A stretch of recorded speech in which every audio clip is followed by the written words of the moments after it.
ሰላም ክቡራት ተኸታተልቲ ሆራይዘን ኤዱኬሽን ሎሚ ኣዝያ መሳጢ ዝኾነት ህይወት ታሪክ ናይ ሓደ ህቡብ ሳይንቲስት ዓለምና ዝኾነ ኣልበርት አንሽታይን ሒዘልኩም ቀሪበ ኣለኹ። እስካብ መወዳእታ ፅን ኢልኩም ንክትከታተሉኒ ከዓ ብክብሪ ይዕድም። ኣልበርት አንስታይን ናይ ኩሉ ግዜ ብሉፅን ፅልዋ ዘለዎን ተመራማሪ ስነ ፍልጠት ወይ ከዓ ፊዚክስ ሓደ እዩ። ስሙ ምስ ብልህነት ወይ ጂኒየስ ዝብል ቃል ተመሳሳሊ ኮይኑ እዩ ዝጥቀስ። ንሱ ነቲ ሰባት ብዛዕባ ህዋ ወይ ከዓ ስፔስ ግዜ ወይ ከዓ ታይም ሓይሊ ወይ ከዓ ኢነርጂ ከምኡውን ምስሓብ ግራቪቲ ዝነበሮም ምርዳእ ሙሉእ ብሙሉእ ዝቀየረ ሓዱሽ ኣረኣእያ ዘምፀአ ናይ ስነ ፍልጠት ሰውራ ዝፈጠረ እዩ። እቲ ንሱ ዘቕርቦ ናይ ተዛማድነት ክልተ ሓሳብ ወይ ከዓ ቲዮሪ ኦፍ ሬላቲቪቲ ንመሰረት ዘመናዊ ፊዚክስ ዝቀየረ እዩ። ይኹን እምበር ህይወት አንስታይን ናይ ስነ ፍልጠት ቀመራት ጥራይ ኣይነበረን። ህይወቱ ብብዙሕ ውፃእ ውረድ፣ ማሕበራዊ ብድሆታት፣ ስደት፣ ፖለቲካዊ ቃልስን ናይ ሰላም ፃዕርታትን ዝተመልአት እያ ነይራ። እዚ ፅሑፍ እዚ ካብ ህፃንነቱ ጀሚሩ ክሳብ መወዳእታ ህይወቱ ዘመዝገቦም ዓበይቲ ዓወታትን ዘጋጠምዎ ብድሆታትን ብዝርዝር የቕርበልኩም።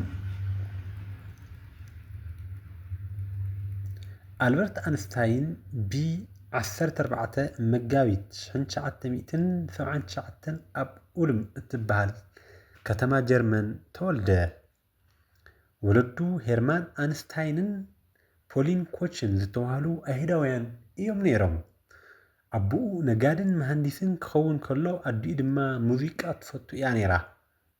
አንስታይን ህፃን ከሎ ብዙሕ ዝዛረብ ዘይነበረን ክሳብ 3 ዓመት ዝመልኦ ሙሉእ ሓሳባቱ ምዝራብ ዘይጀመረን እዩ ነይሩ። ወለዱ እኳ ሳይንቲስት ክኸውን ይትረፍ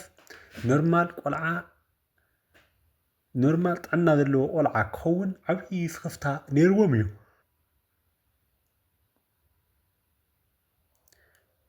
ኣቦኡ ሓደ ናይ መገሻ ኮምፓስ ሃቦ። እታ መርፍእ ኮምፓስ ናብ ሰሜን ጥራይ ክትፅጋዕ ከላ ምስ ረኣየ ኣብ ኣእምርኡ ዓብዪ ስንባድን ሕቶን ፈጠረ።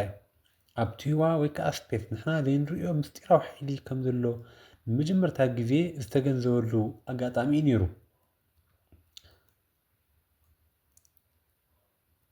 ኣዲኡ ፖሊን ሙዚቃ ትፈቱ ስለዝነበረት አንስታይን ቫዮሊን ክመሃር ገበረቶ። መጀመርያ እኳ እንተዘይፈተዎ ፀኒሑ ግና ምስ ሙዚቃ ሞዛርትን ቤቶቨንን ምስተላለየ ዓብዪ ፍቅሪ ኣማዕበለ። አንስታይን ኣብ ሙሉእ ህይወቱ ክሓስብን ከስተንትን ከሎ ቫዮሊን ይፃወት ነበረ። ብትምህርቲ ደረጃ እቲ ኣብ ጀርመን ዝነበረ ናይቲ እዋን ናይ ወታደራዊ መልክዕ ዘለዎ ጥራይ ናይ ወታደራዊ ትእዛዝ ዘለዎ ጥራይ ዝምራሕ ናይ ትምህርቲ ስርዓት ኣይፈተዎን። ንሱ ሕቶታት ምሕታትን ብናፅነት ምሕሳብን ይፈቱ ስለነበረ ምስ መምህራኑ ብዙሕ ግዜ ይጋጨው ነበረ። ሓደ ካብ መምህራኑ እኳ ንስኻ ንዝኾነ ነገር ኣይትጠቅምን ኢኻ ኢሉ ተዛሪብዎ ነይሩ እዩ። ነገር ግን ንሱ ኣብ ገዝኡ ኮይኑ ናይ ሒሳብን ፊዚክን መፅሓፍቲ ብምንባብ ባዕሉ ይመሃር ነበረ። አንስታይን ወዲ 16 ዓመት ከሎ ኣቦኡ ብስራሕ ምክንያት ናብ ኢጣልያ ተቐየረ። አንስታይን ትምህርቱ ንምውዳእ ኣብ ጀርመን ተረፈ። ነገር ግን ነቲ ቤት ትምህርቲ ስለ ዝፀልኦ ትምህርቱ ኣቋሪፁ ናብ ወለዱ ናብ ኢጣልያ ኸደ። ፀኒሑ ኣብ ስዊዘርላንድ ትምህርቱ ቀፀለ። ኣብ ዙሪክ ኣብ ዝርከብ ፍሉጥ ቤት ትምህርቲ ፖሊቴክኒክ ክመሃር ተቐበልዎ። ኣብ ዙሪክ ክመሃር ከሎ ምስ ሚሌቫ ማሪች እትበሃል ጓል ሰርቢያ ዝኾነት ናይ ፊዚክስ ተምሃሪት ተላለየ። ሚሌቫ ኣብቲ ክፍሊ እንኮ ጓል ኣንስተይቲ ክትከውን ከላ ኣብ ሒሳብን ፊዚክን ዘለዋ ብቕዓት ንአንስታይን ኣዝዩ መሰጦ። ክልቲኦም ብሓባር የፅንዑን ይከራኸሩን ነበሩ። ኣብ 1903 ድማ ተመርዓዉ። ክልተ ደቂ እውን ወለዱ። ንሳቶም ድማ ሃንስ ኣልበርትን ኤድዋርድ ኣልበርትን ይበሃሉ። አንስታይን ኣብ 1900 ካብ ዩኒቨርሲቲ ተመረቐ። ነገር ግን ምስ መምህራኑ ብሰንኪ ዝነበሮ ዘይምስስማዕ ኣብቲ ዩኒቨርሲቲ ናይ ረዳት መምህርነት ስራሕ ክረክብ ኣይከኣለን። 2 ዓመት ዝኸውን ስራሕ ስኢኑ ኣዝዩ ተፀገመ። ኣብ መወዳእታ ኣብ በርን ኣብ ዝርከብ ናይ ሙህዞታት ፅሕፈት ቤት ወይ ከዓ ፓተንት ኦፊስ ከም ተራሕ ሰራሕተኛ ኮይኑ ተቆፅረ። አንስታይን ኣብቲ ናይ ፓተንት ፅሕፈት ቤት ዝነበሮ ስራሕ ሰባት ዘምፅዎም ሓደስቲ ናይ ምህዞ ሓሳባት መርሚሩ ፍቃድ መሃቢ ነይሩ ስርሑ እዚ ስራሕ እዚ ብዙሕ ፀቕጢ ስለ ዝነበሮ ኣንስታይን ነቲ ዝተረፈ ግዜ ባዕሉ ክሓስብን ምርምር ክገብርን ተጠቐመሉ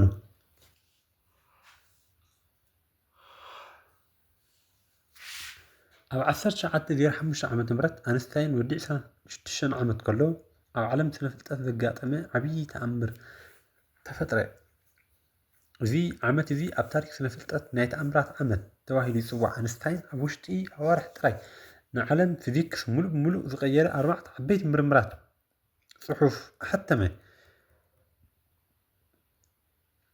ፎቶ ኤሌክትሪክ ሳዕቤን ወይ ከዓ ፎቶ ኤሌክትሪክ ኢፌክት ብርሃን ከም መዓል ጥራይ ዘይኮነስ ከም ንኣሽቱ ፓኬታት ሓይሊ ወይ ከዓ ፎቶንስ ኮይኑ ከም ዝጓዓዝ ኣረጋገፀ እዚ ሓሳብ እዚ ፀኒሑ ንኳንተም ፊዚክስ ወይ ከዓ ኳንተም ሜካኒክስ መሰረት ዝኾነ እዩ ንሱ ናይ ኖቤል ሽልማት ዝረኽበሉ እውን በዚ ፅሑፍ እዚ እዩ ብራውንያን ምንቅስቃስ ወይ ከዓ ብራውንያን ሞሽን ኣቶማትን ሞለኪላትን ብጭቡጥ ኣብ ዓለም ከም ዘለዉ ዘረጋገፀ ናይ ሒሳብ ቀመር ኣቕረበ ፍሉይ ናይ ተዘማድነት ክልተ ሓሳብ ወይ ከዓ ስፔሻል ቲዮሪ ኦፍ ሬላቲቪቲ ግዜን ህዋን ስፔስ ኤንድ ታይም ፍፁማት ዘይኮኑስ ተዛመድቲ ምዃኖም ኣረጋገፀ ፍጥነት ብርሃን ግና ኣብ ኩሉ ቦታ ሓደ ዓይነት ወይ ከዓ ኮንስታንት ይበለ ሰብ ብፍጥነት ብርሃን እንተተጓዒዙ ግዜ ክድንጉይ ከም ዝኽእል ገለፀ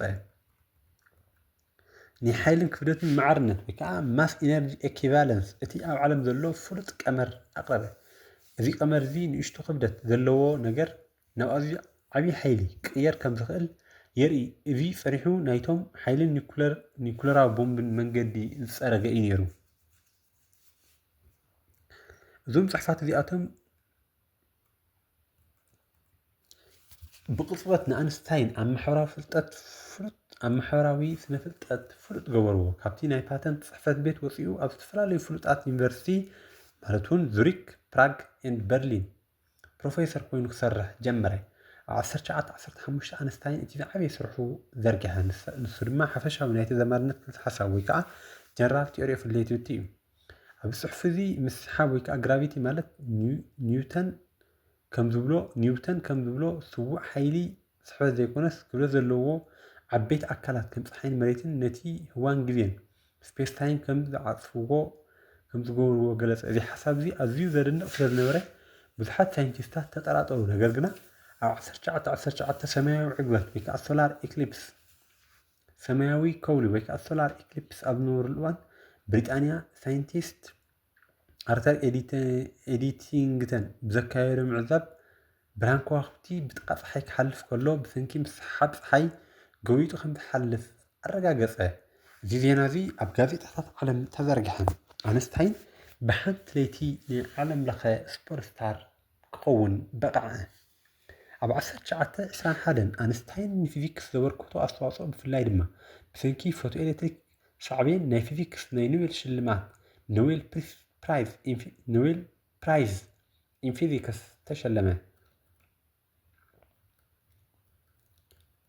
ናይ ኣንስታይን ናይ ስራሕ ሂወት ዕዉት እንተነበረ ውልቃዊ ሂወት ግና ዝተሓላለኸ እዩ ነይሩ ምስ በዓልቲ ቤቱ ሜሊቫ ዝነበረ ርክብ ብሰንኪ ስራሕን ናይ ሓሳብ ፍልልይን ተበላሸወ ከምኡ ድማ ኣብ 19 ተፋትሑ ፀኒሑ ምስ ኢልሳ ሎዌንታል እትበሃል ናይ ቀረባ ዘመዱ ተመርዓወ ኣብ ጀርመን ናይ ናዚ ሰልፊ ብኣዶልፍ ሂትለር እናተመርሓ ሓይሊ ክረክብ ከሎ ንኣንስታይን ዓብዪ ሓደጋ ኾኖ ኣንስታይን ኣይሁዳዊ ብምንባሩን ሰላማዊ ኣተሓሳስባ ስለ ዝነበሮን ብናዚ ፀላኢ ተገብረ ናዚታት ንናይ ኣንስታይን ክልተ ሓሳብ ናይ ኣይሁድ ስነ ፍልጠት ብምባል ይነቕፍዎ ነበሩ መፅሓፍቲ እውን ኣብ ኣደባባይ ኣንደዱ ኣብ ርእሱ ድማ ክቆትልዎ ቃል ዝኣትዉ ሰባት ኣዝዮም ብዙሓት ነበሩ ኣብ 1933 ሂትለር ስልጣን ምትሓዘ ኣንስታይን ኣብ ኣሜሪካ ዕዶት ይገብር ነበር ናብ ጀርመን ፈፂሙ ከይተመልሰ ኣብ ኣሜሪካ ኒው ጀርሲ ኣብ ዝርከብ ፍሉጥ ትካል ኢንስቲትዩት ፎር ኣድቫንስድ ስታዲ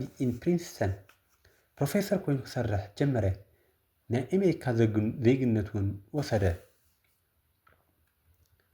ኣንስታይን ብባህሪኡ ውግእ ዝፀልእን ንሰላም ዘጣብቕን ሰብ እዩ ነይሩ ነገር ግና ኣብ 1939 ካልኣይ ውግእ ዓለም ክጅምር ከሎ ናዚ ጀርመን ናይ ኣቶሚክ ቦምብ ንምስራሕ ምርምር ይገብር ከም ዘሎ ሓበሬታ ረኸበ ሂትለር ነዚ ቦምብ እዚ እንተደኣ ረኺቡ ዓለም ከጥፍእ ምዃኑ ተገንዘበ ስለዚ ምስ ካልኦት ሳይንቲስታት ብምዃን ኣብቲ ናይቲ እዋን ናይ ኣሜሪካ ፕሬዚደንት ፍራንክሊን ሩዝቬልት ሓደ ታሪካዊ ደብዳቤ ፀሓፈ። እቲ ደብዳቤ ኣሜሪካ ቅድሚ ጀርመን ናይ ኣቶም ቦምብ ምርምር ክትጅምር ከም ዘለዋ ተራበዋ።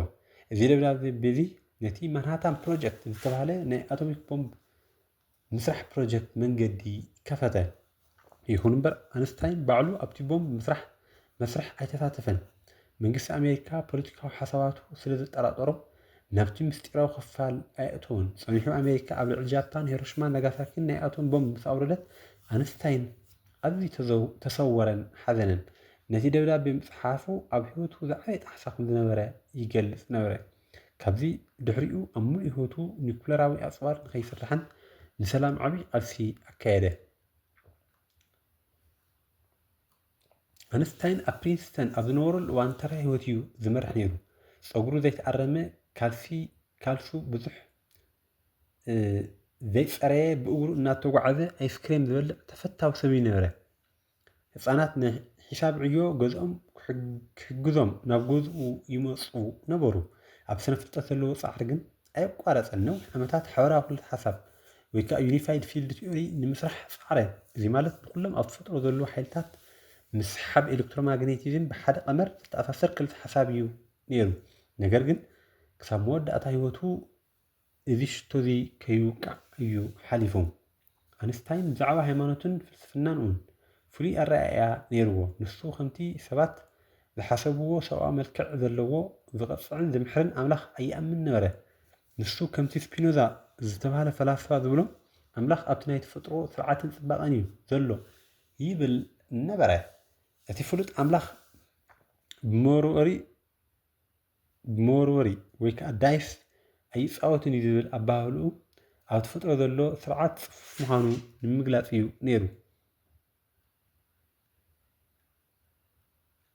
ኣብ 1952 ናይ እስራኤል መጀመርያ ፕሬዚደንት ቻይም ዊዝማን ምስ ሞተ ንኣንስታይን ናይ እስራኤል ፕሬዚደንት ክኸውን ዕድመ ቀሪቡሉ እዩ። ነገር ግን ንሱ ኣነ ንሳይንስ እምበር ንፖለቲካ ዝኸውን ተፈጥሮን ተመክሮን የብለይን ብምባል ብትሕትና ነፀጎ። ኣልበርት ኣንስታይን ብ18 ሚያዝያ 1955 ኣብ ፕሪንስተን ሆስፒታል ብሰንኪ ናይ ልቢ ደም ቱቦ ምስጋዕ ወይ ከዓ ኣይሮቲክ ኣኒሪዝም ኣብ መበል 76 ዓመቱ ዓረፈ። ኣብ ጥቃ ዓራቱ ፅሑፋትን ናይ ሒሳብ ቀመራትን ሒዙ እዩ ዝሞተ። ቅድሚ ሞቱ ኣነ ብባዕለይ ግዜ ክኸይድ እደሊ እምበር ብሕክምና መንገዲ ሂወተይ ከተናውሑ ኣይደልን እየ ኢሉ ነበረ። ንሱ ከምቲ ከም መምለኪ ሓወልቲ ከይጥቀምሉ ስለ ዝደለየ ኣካላቱ ክነድድን ሓመዱ ብምስጢር ናብ ዘይፍለጥ ቦታ ክተንንን ኣዘዘ። ይኹን እምበር ቶማስ ሃርቪ ዝተባህለ ዶክተር ብሰይ ፍቃድ ስድራቤት ናይ ኣንስታይን ሓንጎል ወይ ከዓ ብሬን ንምምርማር ከም ዝጠቅም ብምሕሳብ ሰረቆ። ፀኒሑ ኣብ ዝተገበረ መፅናዕቲ ናይ ኣንስታይን ሓንጎል ካብ ተራ ሰብ ብትሕዝቶ ፍሉይ ምዃኑ ብፍላይ እቲ ናይ ሒሳብን ህዋን ዝነበሮ ዓቕሚ ተረጋገፀ። መደምደምታ ታሪክ ሂወት ኣልበርት ኣንስታይን ናይ ሓደ ፍሉይ ኣእምሮ ዛንታ ጥራይ ዘይኮነስ ናይ ተባዕነት ናፅነት ኣተሓሳስባን ቀፃሊ ፃዕርን ታሪክን እዩ። ንሱ ንዓለም ዘርአየና ነገር እንተሃልዩ ዓበይቲ ለውጥታት ዝመፁ ካብቲ ዘሎ ስርዓት ብምግምጋም ሕቶታት ብምሕታትን ሓያል ዝኾነ ፃዕርን ዲስፕሊንን ብምግባርን ምዃኑ እዩ። ኣንስታይን ባዕሉ ከም ዝብሎ ኣነ ፍሉይ ክእለት እንተሆን የብለይን፣ ኣነ ንነገር ጥራሕ እየ ኣዝዩ ህንጡይ ዝኸውን። እዚ ናይ ፍልጠት ህንጡይነት እዚ ድማ እዩ ንዓለምና ዝቕይራ። ሎሚ ንሕና እንጥቀመሉ ዘለና ቴክኖሎጂታት ከም ጂፒኤስ፣ ሌዘር፣ ናይ ቴሌፎን ካሜራታት ኩሎም መሰረቶም ካብቲ ኣንስታይን ዘበገሶ ስነ ፍልጠታዊ ምርምራት እዮም። ክቡራት ሰማዕትና እምበኣርከስ ሎሚ ብዛዕባ ሂወት ታሪክ ኣንስታይን ሒዝናልኩም መፂና ዝነበርና ነዚ ይመስል። ኣብ ቀፃሊ ብካልኦት መደባት ክምለሰኩም እየ። ሰናይ ግዜ ክኾነልኩም ድማ እምነ።